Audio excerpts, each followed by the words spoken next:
Albert Einstein once said, everybody's a genius, but if you judge a fish by its ability to climb a tree, it will live its whole life believing that it is stupid.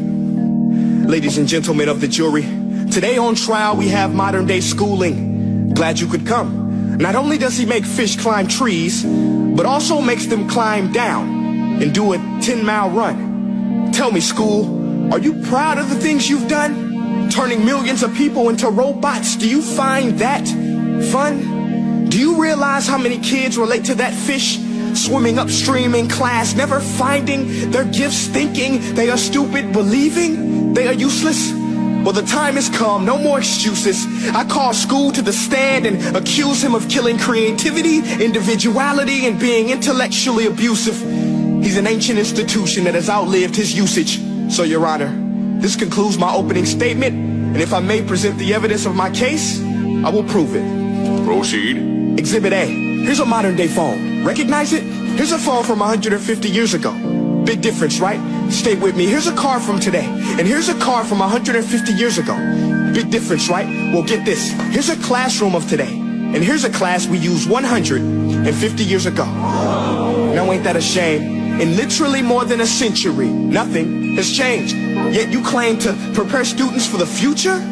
But with evidence like that, I must ask, do you prepare students for the future or the past?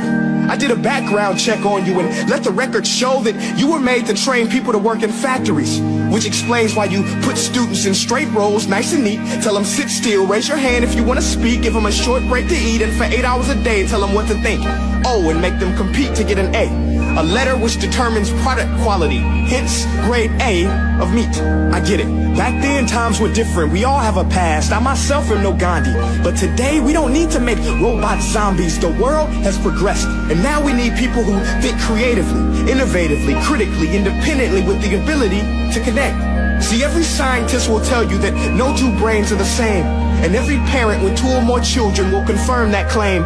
So please explain why you treat students like cookie cutter frames or snapback hats, giving them this one-size-fits-all crap. Watch your language. Sorry, Your Honor, but if a doctor prescribed the exact same medicine to all of his patients, the results will be tragic. So many people will get sick, yet when it comes to school, this is exactly what happens. This educational malpractice, where one teacher stands in front of 20 kids, each one having different strengths, different needs, different gifts, different dreams, and you teach the same thing the same way?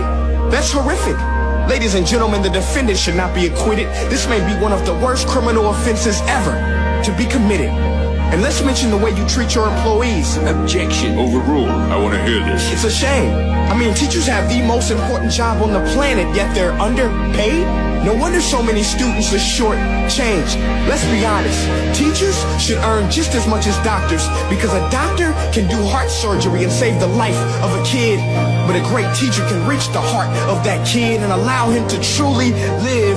See, teachers are heroes that often get blamed, but they're not the problem. They work in a system without many options or rights. Curriculums are created by policymakers, most of which have never taught a day in their life.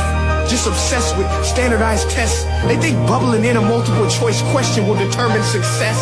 That's outlandish. In fact, these tests are too cruel to be used and should be abandoned, but don't take my word for it. Take Frederick J. Kelly, the man who invented standardized testing, who said, and I quote, "These tests are too cruel to be used and should be abandoned." Ladies and gentlemen of the jury, if we continue down this road, the results will be lethal. I don't have much faith in school, but I do have faith in people. And if we can customize healthcare, cars, and Facebook pages, then it is our duty to do the same for education, to upgrade it, change it, do away with school spirit, because that's useless. Unless we're working to bring the spirit out of each and every student, that should be our task. No more Common Core. Instead, let's reach the core of every heart in every class. Sure, math is important, but no more than art or dance. Let's give every gift an equal chance. I know this sounds like a dream, but countries like Finland are doing impressive things. They have shorter school days, teachers make a decent wage, homework is non-existent, and they focus on collaboration instead of competition. But here's the kicker, boys and girls. Their educational system outperforms every other country in the world.